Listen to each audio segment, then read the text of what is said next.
Jeeva today பார்வையாளர்களுக்கு வணக்கம். இன்றைய நேர்காணலில் அரசியல் ஆய்வாளர் மேனாள் குடியரசுத் தலைவர் அப்துல் கலாம் அவர்களின் அரசியல் மற்றும் அறிவியல் ஆலோசகர் பொன்ராஜ் அவர்கள். சார் வணக்கம். வணக்கம் சார். விஜய் அவர்கள் ஆட்சி, விஜய் அவர்கள் வருவதுக்கு முன்பே நீங்கள் பல்வேறு கருத்துக்களை சொல்லிக்கிட்டு இருக்கீங்க. இல்லைங்க, அது பாஜகவோட ப்ராக்சி மாதிரி போயிடும், ஏன்னா அவருக்கு ஒரு கொள்கை உறுதி இருக்கிற மாதிரி தெரியல. இந்துத்துவ அமைப்புகள் பாஜக இந்தியா முழுக்க இப்படி தான் பண்ணுறாங்க, அதனால் ஏடிஎம்கே இடத்துல விஜயை கொண்டு வர்றதா பாஜக திட்டம் அப்படிங்கிற மாதிரி தான் நீங்கள் தொடர்ச்சியாக தேர்தலுக்கு முன்பே சொல்லிக்கிட்டு இருந்தீங்க. இப்போ விஜய் ஒரு ஜோசியரை நியமிக்கிறார். பிரேமலதாலேருந்து எல்லாரும் விமர்சனம் பண்ணணும்னு எடுத்துட்டாங்க. ஆனால் உடனே அந்த ஜோசியர் எல்லா சேனலுக்கும் பேட்டி கொடுக்குறாரு. அவர் பக்கா ஆர்எஸ்எஸ் மைண்ட் செட்டோட பேசுகிறாரு, பெரியாரை விமர்சிக்கிறாரு.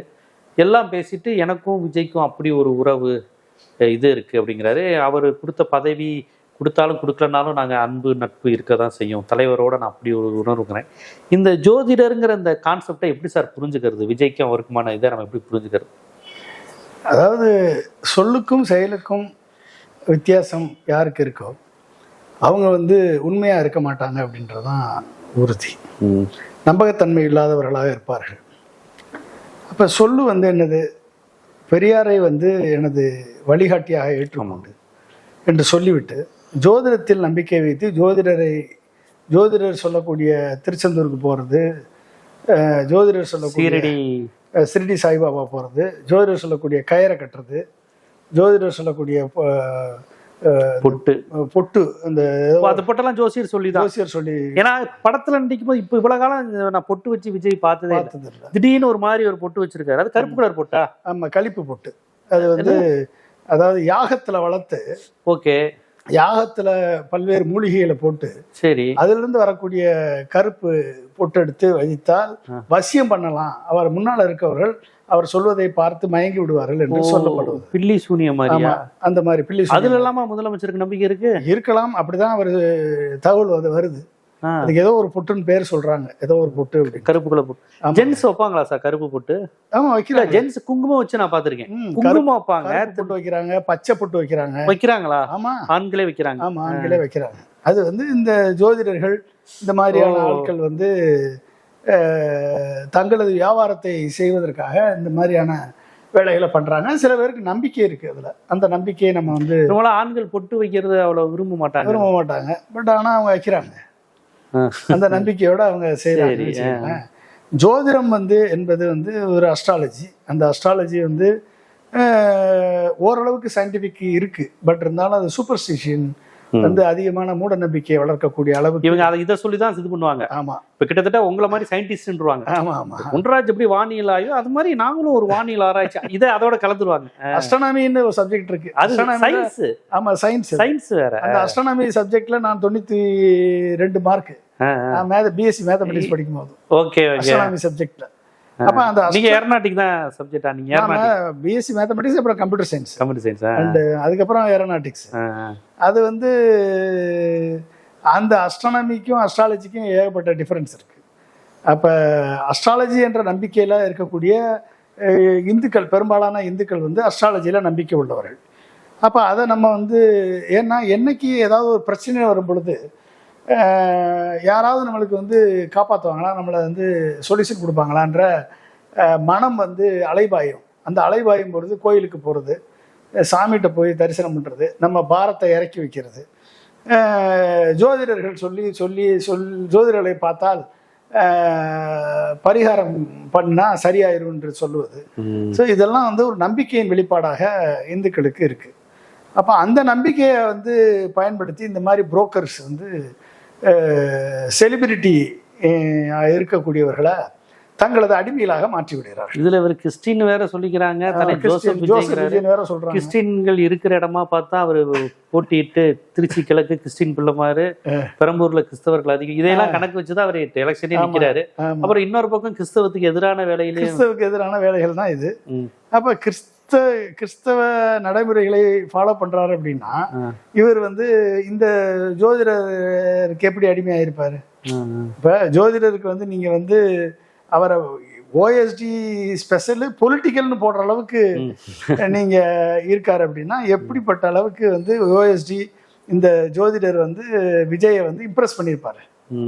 அதுவும் தான் பாஜகவோட நெருக்கமான ஆளுங்கிறது எல்லாருக்கிட்டையும் ஓப்பனா சொல்றாரு. ஓப்பனா அப்போ பாஜகவுக்கு நெருக்கமான ஆள் அப்படின்னா பாஜக தான் விஜய் ஆப்ரேட் பண்ணுறது ஓப்பனாக தெரிஞ்சு போச்சா? இப்போ நம்ம சொன்ன குற்றச்சாட்டு உண்மைன்றது தெரிஞ்சு போச்சு. இப்போ பாஜக மூலமாக தான் மேபி இவர் தான் வந்து ஒருவேளை ஒய்பில் செக்யூரிட்டி வாங்கி கொடுத்துருப்பாரோ என்னமோ, இவர் தான் வந்து கட்சிக்கு வாங்கி கொடுத்தாரோ இருக்கலாம். அப்போ அவருடைய கனெக்ஷனை வச்சு இவருக்கு வாங்கி கொடுத்ததுனால தான் இவருக்கு இந்த பதவியை கொடுத்துருக்காரு அப்படின்றது இன்னைக்கு வந்து வெளிப்படையாக தெரியுது. அன்னைக்கு திரு பிரேமலதா விஜயகாந்த் அவர்கள் வந்து கேப்டனுடைய மனைவி என்பதை நிரூபிச்சிட்டாங்க. கம்பீரமாக வந்து கிழிச்சு தொங்க போட்டாங்க. இந்த மாதிரியான கேள்வி கேட்ட உடனே இவரது அப்பாயின்மெண்ட் வந்து ரிவோக் செய்யப்பட்டிருக்கிறது. ஓகே, அப்பாயின்மெண்ட் ரிவோக் ஆகலாம், பட் ஆனால் அவரது அசோசியேஷன் தொடரும் என்பது அவருடைய சமீபத்தை பேட்டியில தெரியுது. அப்போ வந்து ஒருத்தருடைய நம்பிக்கையை பயன்படுத்தி அவர் சொல்கிறாரு, அவருடைய ஒரு சில வீடியோக்களை நான் பார்த்தேன். அவர் சொல்கிறாரு, நான் வந்து உங்கள் லைஃப்பை வந்து நான் முன்னுக்கு கொண்டாடுறேன். 5000 குடும்பத்தை நான் காப்பாற்றிருக்கேன், 5000 குடும்பத்தை நான் மேன்மைப்படுத்தியிருக்கேன். நான் வந்து உங்களோட லைஃப் டைம் நான் ட்ராவல் பண்ணுவேன். ட்ராவல் பண்ணால் நீங்கள் சம்பாதிக்கிற வருமானத்திலேருந்து எனக்கு 10% கமிஷன் கொடுக்கணும். ஓ, இதான் டீலிங்க? இதான் டீலிங். அப்ப விஜய்கிட்ட எப்படி டீலிங் பேசியிருப்பாரு? அப்பா அவர்கிட்ட சம்பாதிக்கிற படத்துல 10%னா இந்நேரம் வேற லெவல்ல இருப்பாரு. 10% கமிஷன் வாங்கன்னு பேசியிருந்தாருன்னு வச்சுக்கோங்க. அப்ப எங்க போயிருப்பாரு? அப்ப அதுக்கு ஒத்துக்கிட்டு தானே இவர் பண்ணியிருக்காரு.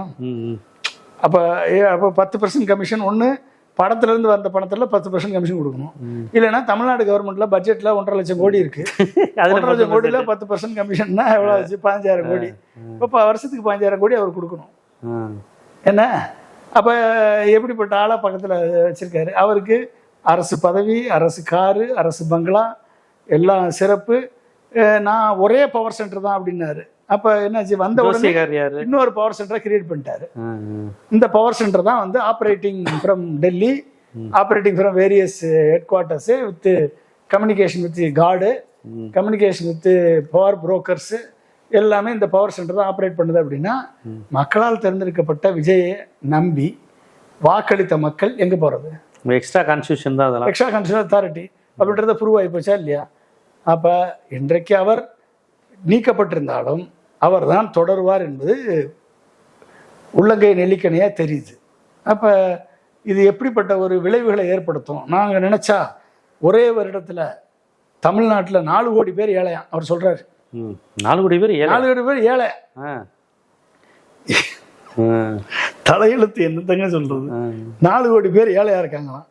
அந்த 4 கோடி பேரையும் நாங்கள் வந்து ஒரே வருஷத்துல நான் வந்து எங்கள் நலத்திட்டங்கள் மூலமாக நாங்கள் அவர்கள் வாழ்க்கையில் ஒரு மறுமலர்ச்சியை உருவாக்கணும்னு அவர் பேட்டி கொடுக்குறாரு. ஆனால் ஆட்சிக்கு வந்து people poverty line less than 4%. 4% மக்கள் தொகை எவ்வளோ தெரியுமா உனக்கு? 8 கோடி பேர். லெஸ் தென் 4% எத்தனை பேர்னு உனக்கு தெரியுமா? 4 கோடி பேர் ஏழை. ஓட்டு போட்டதே 4 கோடி பேரியா? அப்ப எப்படிப்பட்ட ஒரு ஞான சூன்யத்தை வந்து ஒரு ஜோதிடரா இந்த முதல்வர் விஜய் வச்சிருக்காருன்றத நமக்கு அவருடைய பேட்டிகளை வெளிப்படுத்துது. அப்ப இந்த ஞான சூன்யம் வந்து எந்த அளவுக்கு வந்து தமிழ்நாட்டில் பாஜகவுடைய பிளான் தான் அந்த ஜோசியர் விஜய் பக்கத்திலேயே மெயின்டைன் பண்றது. விஜய் இந்த பண்டிட் மூலமா மெயின்டைன் பண்றாங்க. இவர் மேல ஏகப்பட்ட குற்றச்சாட்டு இருக்கு. 18 வருஷத்துக்கு முன்னால இவர் எப்படிப்பட்ட ஆளு என்பது வந்து ஜூவியில வெளிவந்திருக்குன்னு இப்ப ட்விட்டர்ல எல்லாமே பார்க்குறோம். நம்மளுக்கு தெரியாது இவரை பத்தி, பட் ஆனால் அதெல்லாம் சொல்றாங்க. அதனால வந்து என்ன ஆகுதுன்னா, ஒரு முதலாக டிஎம்கே வந்து ஒரு எக்கனாமிக் அட்வைசரி கவுன்சில், உலக நாடுகளில் பேர் போன எக்கனாமிக் அட்வைசர்ஸை வந்து அட்வைசராக போட்டாங்க.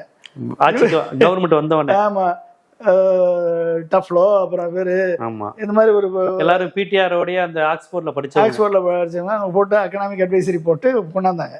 இவர் வந்த உடனே ஜோதிடரை கொண்டாந்து ஓஎஸ்டியா போட்டால், அது பொலிட்டிக்கல்னு போட்டால் எப்படிப்பட்ட, அப்போ எவ்வளவு தூரம் ஒரு கன்ஃபியூஸ்ட் ஸ்டேட் ஆஃப் மைண்டில் விஜய் இருக்கார் அப்படின்றது நம்மளுக்கு அவருடைய அப்பாயின்மெண்ட்ஸ்லேயே தெரியுது. கண்டிப்பாக. அப்போ அவருக்கு வந்து என்ன செய்வது என்பது தெரியல. Vijay need some proper support and help from the IAS officers are நல்ல தெரிஞ்சவங்க, ஒரு நல்ல ஹெல்ப் வேணும். ஏன்னா ஒரே கன்ஃபியூஷனில் இருக்கார் அவர். அது வந்து இந்த மாதிரி ஆளுங்களெல்லாம் உள்ளே வச்சுருந்தா கடைசியில் விஜய் ஒட்டுமொத்த பேரும் கெட்டு வந்துடும். ஆனால் இதுதான் டிசைன், இதுதான் பிஜேபியினுடைய டிசைன்.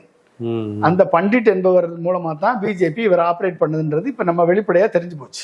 இல்ல அவருடைய பேட்டிலே ஏகப்பட்ட முரண். அவரு கடவுள் நம்பிக்கை இல்லைங்கிறாரு, நான் தான் நாத்திகர் அப்படிங்கிறாரு, முருகனுக்கெல்லாம் சக்தி இல்லைங்கிறாரு.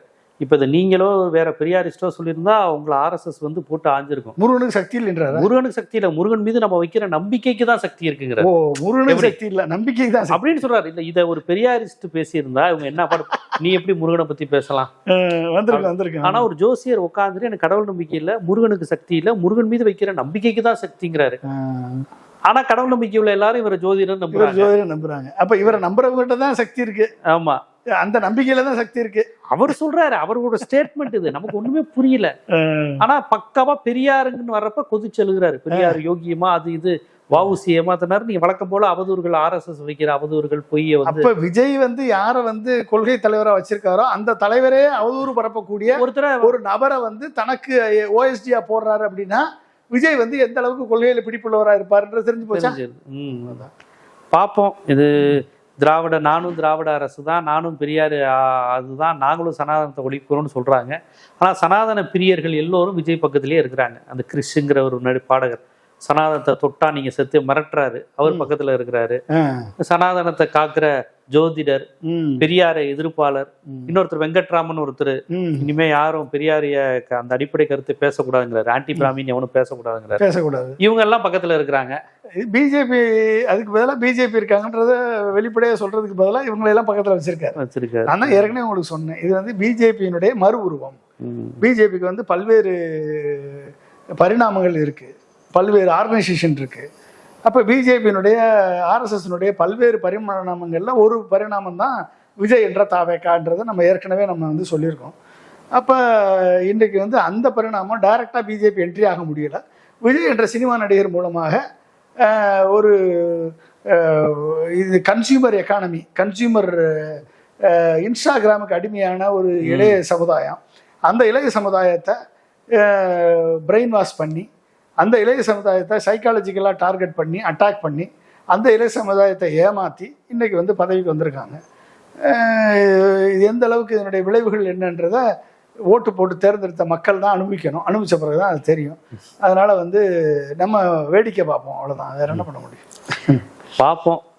உங்களை போன்ற அனுபவம் வாய்ந்த அறிவார்ந்த அந்த நுட்பமான விஷயங்களை அணுகக்கூடியவர்கள், தமிழையும் தமிழ்நாட்டையும் நேசிக்கக்கூடியவர்கள், இது குறித்து அக்கறைப்படுறீங்க, ஆதங்கப்படுறீங்க, வருத்தப்படுறீங்க. பார்ப்போம். இந்த மாதிரியான விஷயங்கள் தொடர்ந்து வருவதன் மூலமாக மக்கள்கிட்ட ஒரு அரசியல் மாற்றம், அரசியல் விழிப்புணர்வு ஏற்படும் நம்ம நம்பலாம். நன்றி. பார்ப்போம். நன்றி. தேங்க்யூ.